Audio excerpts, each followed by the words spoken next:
Hello and welcome to our discussion on financial statements. We have seen that one of the limitations of the financial statements is that it ignores the cost of equity. Cost of equity is conspicuous by its very absence in the financial statements. However, to analyze the financial statement, there is a need to calculate the cost of equity. So in this example, we will try to understand the calculation of cost of equity by of one of the US companies, Apple. So we know that the cost of equity is risk-free rate plus beta into the market return minus the risk-free return. And this is the formula used for by the CAPM model. Using the CAPM model, we can determine the cost of equity. But these three numbers, risk-free return, the beta and the market return, requires information which is most of the time available in the sites like Bloomberg or Yahoo Finance. So for the risk-free rate, because we are calculating for Apple, we'll take the US government treasury bonds, the yield on the US treasury bonds. But if you go to the Bloomberg site, you have different periods for which you can find. The bonds are of 30 years, 10 years, 5 years, 2 years, and others. So maybe it is the selection of RF to a large extent depends on the purpose for which you want to find the cost of equity.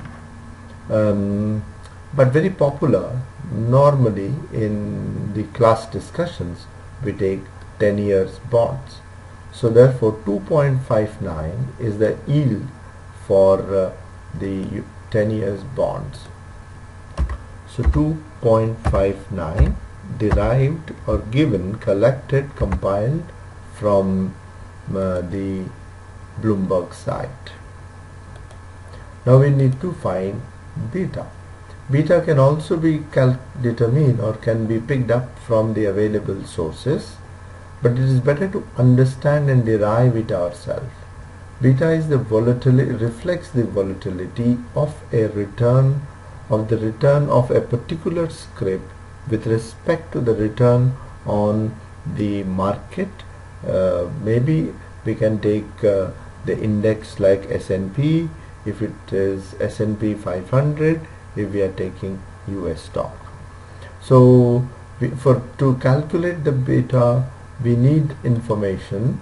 We need the historical prices of the particular company. So in this case, we are calculating for Apple. So let us say that we will use 10 years data. So 2004 to 2004 to 2014, and let us give the dates also same. We can take daily prices, we can take weekly, or we can take monthly. So let us take weekly prices and get the price. So you have weekly prices for last 10 years, and interestingly you can see there are some stock splits, dividends, all this through this 10 years. So therefore it is important to observe the adjusted price only. So let us convert this into an Excel sheet. So we got the Excel sheet. Let us pick up this number from Excel and remove all other numbers because we don't need that. In the same way, we need to find the price of S&P 500 for the same period, June 2000, June 16, June 2004. We'll take we'll take weekly, get the price, convert that prices information into the Excel. So we remove this because we only need the adjusted price. So copy that adjusted price and transfer it to the other one where we had the Apple number. So this is adjusted price of Apple and this is the adjusted price for S&P. Let us find the return. The return is the current return, current price minus previous price minus 1. So the current price, the current return is minus 1.2 and we use that for entire year, the entire data period, and for 10 years. Okay, so that we will have we'll know the return for all the 10 years, weekly returns, that is B2 by B3, and we copied the same here, copy this same, that number. So we have returns for Apple and return for the index, which is S&P. Now since we have the returns of both the individual scrip and index, we want to find beta. Beta can be determined in different ways, but we will try to use the slope function of Excel, which will determine the which will reflect the beta for Apple. So the slope function reflects the beta. We can also calculate by using the usual statistical formula here, but to make the matter simple, we are using the slope function of Excel. So that is for Apple, and we'll do that for G2 to G522, 522. So 1.40, okay, is the beta for Apple, calculated by using weekly data. We would have used some other data. We would have calculated by using monthly or daily. Maybe we would have got a different number. For example, if we would have used monthly, maybe the beta would have been 1.26, and so it depends on the period for which you are determining. So we are using weekly data, so therefore we will use 1.04 as a reflection of beta. So 1.04, 1.04. Then we have to find the average market return. We already got the market return for the S&P. This is the market return. But the average return, it is not the simple average. It is the weighted average. Or rather geometric weighted average will tell you the market return. It is not just the simple average. The simple average will not capture the market return for over such a long period. So the simple average, the Z522, let me just remember that, G522, yes, we'll use that. So RM is the geometric average, of the geometric average or a geometric mean or geomean of these weekly returns. And the weekly returns, we already have this number, so therefore the geometric average will just calculate that. Yeah, I think it's taken. The geometric mean is around 4.4%.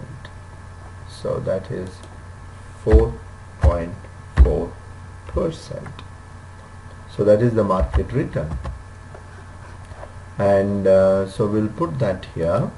So we got 4.42. So cost of equity is equal to 2.59%. KE is equal to 2.59% plus beta 1.04 into 4.42 minus 2.59. Okay, so let us copy that and take it to Excel to calculate that. So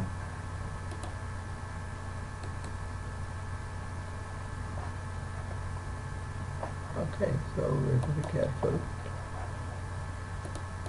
So KE is equal to 2.59% plus 1 point, so I can remove that.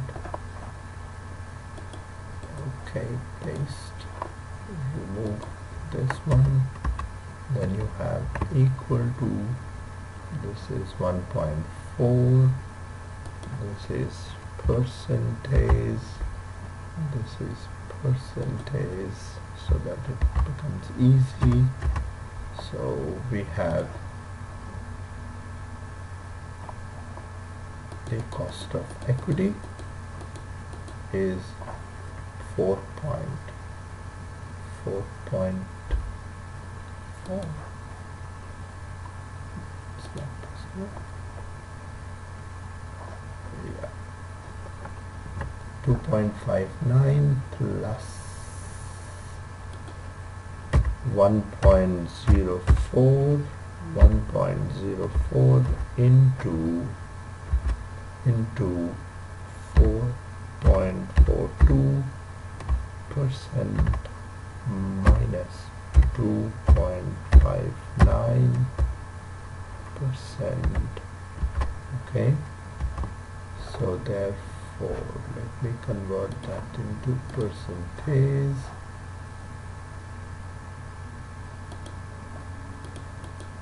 So therefore the cost of equity of Apple is 4.49.